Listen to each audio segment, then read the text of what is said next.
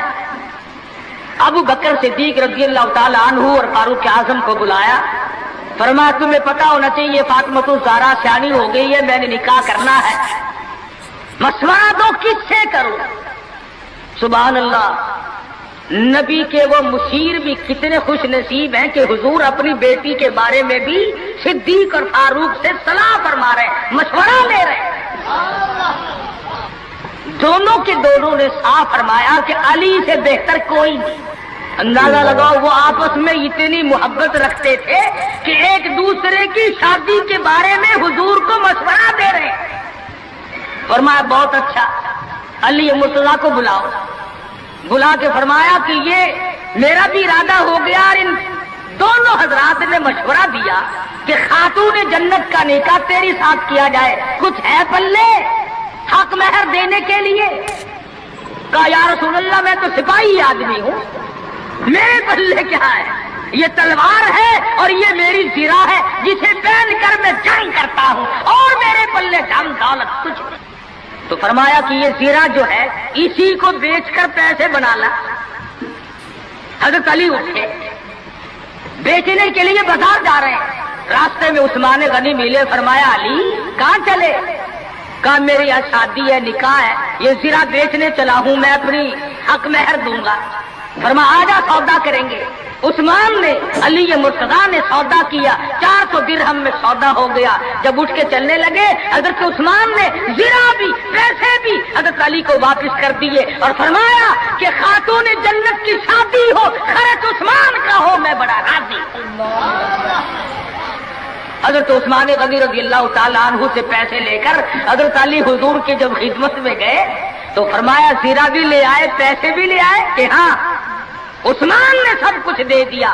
حضور صلی اللہ علیہ وسلم کے بے ساختہ ہاتھ اٹھ گئے، فرمایا عثمان تجھ پر خدا رحم کرے، تو نے ساری عمر میرا ہاتھ بٹایا۔ تو حضرت عثمان غنی سے حضور بڑے راضی تھے۔ ایک چکی خریدی گئی، ایک مشکیزہ خریدا گیا، اور حضور صلی اللہ علیہ وسلم نے سادگی کے ساتھ نکاح فرمایا اور رخصت کر دیا، اور خود حضور سر پہ ہاتھ پھیر کر رخصت فرمانے کے لیے تشریف لے گئے اور برکت کی دعا کر کے واپس آ گئے۔ بتانا یہ چاہتا تھا کہ شادیوں کو لمبی چوڑے پکھنڈ اور یہ جو بنانا ہے وہ ہم نے بنائے، یہ سارے کا سارا رسموں کا کنواں ہم نے کھودا ہے۔ مہینوں پہلے انتظامات، مہینے پہلے بعد کو انتظامات، پھر لینا دینا۔ آج کل ویسے بھی چیزیں نہیں ملتی، مار سر میں درد ہو جاتا ہے کہ چینی کیسے پیدا کرے، گھی کیسے پیدا کرے، کہاں سے لائے اور کیا کیا جائے۔ میں یہ کہتا ہوں کہ لوگوں سادگی پہ آ جاؤ، نبی کی سنت پہ آ جاؤ، نبی کی غلامی میں آ جاؤ، اللہ اور اس کے رسول کے فرمان پہ آ جاؤ، سارے مسئلے چٹکیوں میں حل ہو جائیں۔